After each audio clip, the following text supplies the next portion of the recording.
Drop the donut. Get your hands out of the cookie jar. Don't eat that pie. Hi, I'm Mareya, otherwise known as the Fit Foodie. I'm a chef, holistic nutritionist, author, inventor, and mom.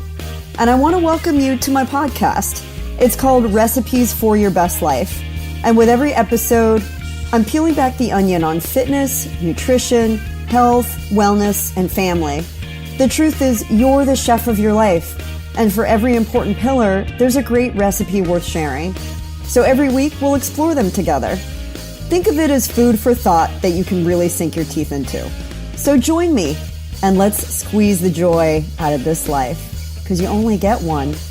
Can I get a fork, yeah? It's a really simple concept, but it's hard to always remember that food feeds us.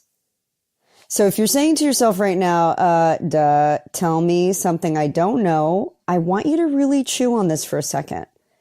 When you take a bite of something, you're making a decision. But how often do we kind of mindlessly grab food, chew, swallow, and not even taste it? It's gone down our gullets so fast. If I said to you, every bite you take is not only a decision, it's one that could change your destiny, would you think twice before you bite? I want you to think about this for a second. You can look and feel better than you ever have in your entire life, whether you're currently in your 20s, 30s, 40s, 50s. I've seen it. I've experienced it. I've witnessed the transformation that eating the right way, eating balanced nutrition can have. It can literally reverse the clock. It's transformed thousands of people's lives, including mine. So one of the most important things, and I think overlooked strategies, is managing your blood sugar. And what I've learned in my over 25 years of working with food, in food, on food, is if your blood sugar levels and insulin levels are spiking and dropping constantly, which is what diets do, they put your body into stress. It's an enormous strain on your metabolic system, and it tells your body that you're in distress mode and that you need to start storing fat and energy because your body's pre-wired. I mean, it's pre-wired to take care of you. It's so smart. If you're in an emergency situation, your system is shutting down and it's going to start storing fat because you might be going into hibernation mode, right? But you don't want your body to do that. You want to actually tell your body to kick it into high gear.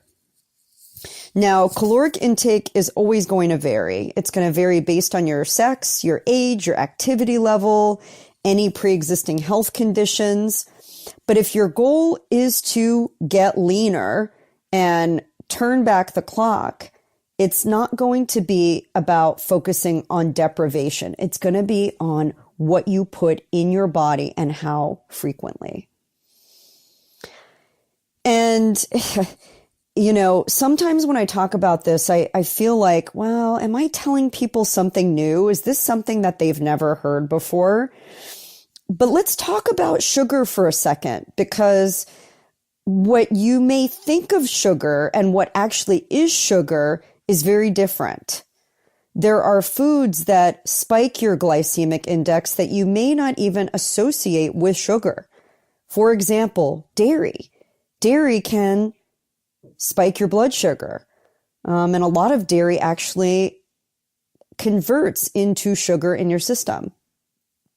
Same with carbohydrates. So if we're talking about single ingredient carbohydrates, you may not feel that spike, especially if they're high in fiber. But if you're doing more refined carbohydrates, yes, they can definitely affect your blood sugar. Now, things that don't affect your blood sugar are the perhaps opposites of what you thought you should be eating, like good fat. Fats from avocado, from nuts, from seeds that give you healthy essential fatty acids are a great thing to lean on, especially in between meals. I call them fat fillers, and they're a strategy in my book, Eat Like You Give a Fork. For a long time, we were told to avoid fat, and that the secret to losing fat was to eat carbohydrates. Well, where did that get us? It took us into the stratosphere. We became the fattest nation we ever have been. So that strategy is not one that's in the book, although there are carbs in the book, and you'll find out more about it when you check the book out. But I'm telling you, you can eat carbs, just the right ones. But fat fillers are a great way to stay satiated, help to bridge the gap between meals. And in my book, you're eating smaller meals and you're eating more frequently. So you're never allowing your body to actually spike or have blood sugar issues where you're dipping. Another thing that is really important is to understand real nutrition. And I think a lot of people skip this step. My daughter, who's a teenager, was telling me she was studying nutrition in school, and she was talking to me about the Krebs cycle. And, I just kind of started thinking, like, a lot of people either didn't study this or maybe did and forgot about it and aren't necessarily applying it to their everyday lives. But it's important that we have a basis for understanding real nutrition, and that every category of food is needed in order to turn your body into a fat-burning, energy-producing powerhouse. I mean, to keep our engines humming, it's a pretty clear-cut science, and that science is founded in nutrition. But most people don't eat enough of the clean fuel and don't eat often enough for their bodies to work efficiently. If you eat the right foods at the right times, you will rev up your metabolism higher than you ever thought was possible. It's just science. It's just real. So the secret to balancing your blood sugar and getting your metabolism going is something that I teach in the book. And it's something that I've been practicing for many, many years.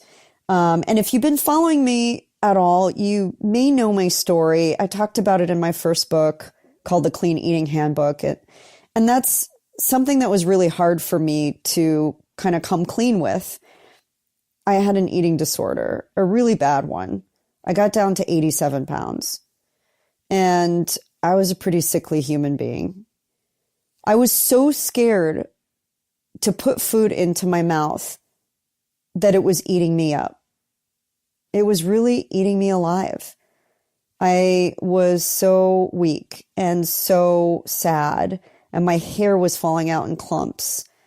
And you're wondering, well, how does a chef do that? Like, what, why is this? Well, this was before I started my food journey. And it's a big reason why I started my food journey is I thought, this is hell.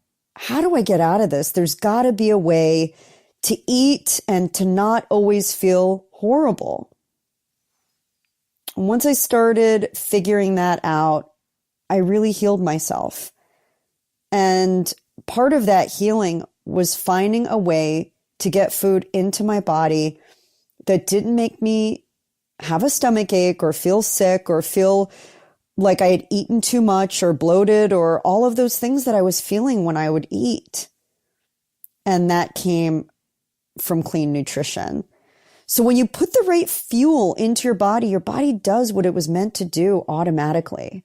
And that's when you have that aha moment. That was my aha moment. I would eat food and I would feel a buzz. I would feel instant energy and vitality. And it shapes what you can do as a human being, what you were put on this earth to do, your God-given talents. I mean, there are a lot of tempting choices out there, and I would be remiss and I would be blind if I didn't talk about that. I mean, yeah, it's really easy to get tempted.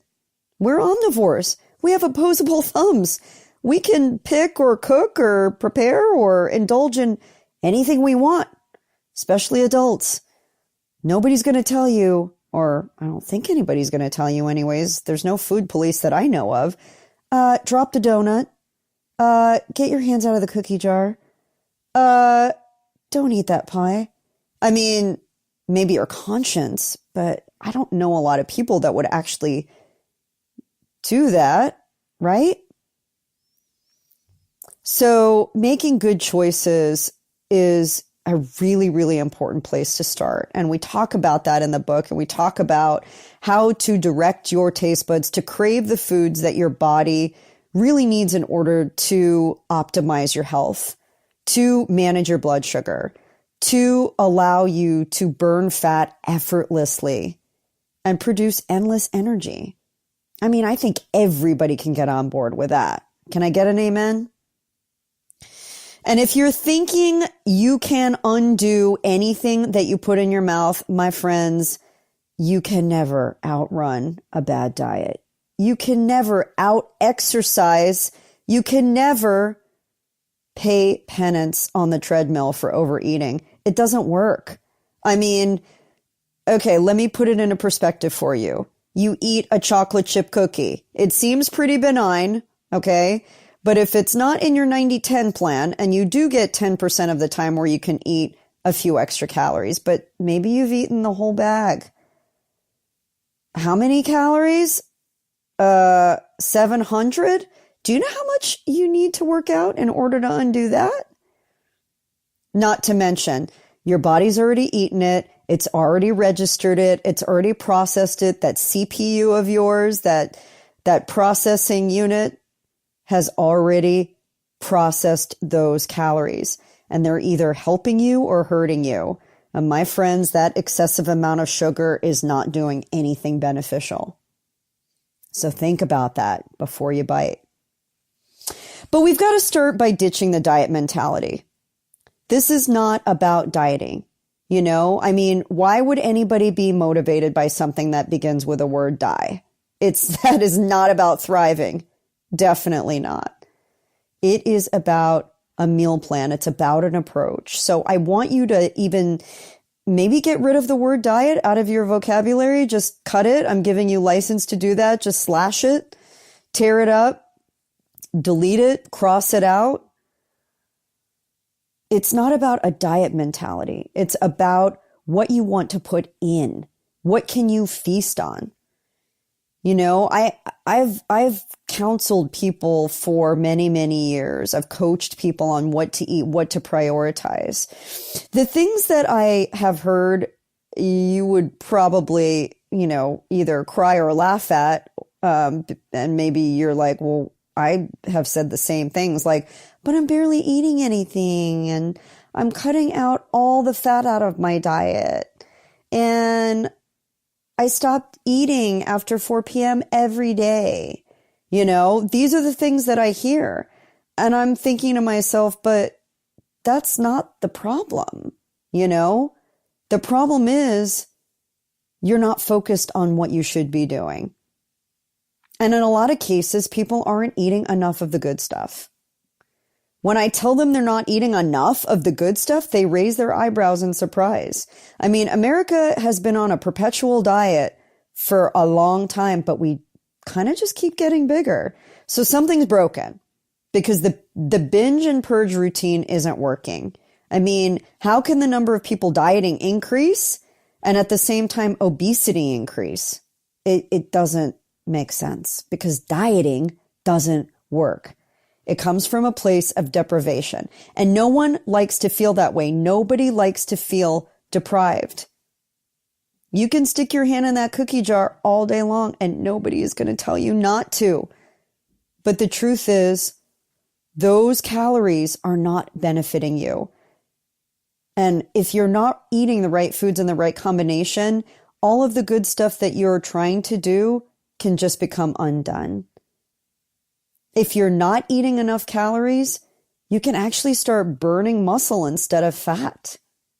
And if you're not eating enough, you can tell your body that it doesn't have enough fuel and it should probably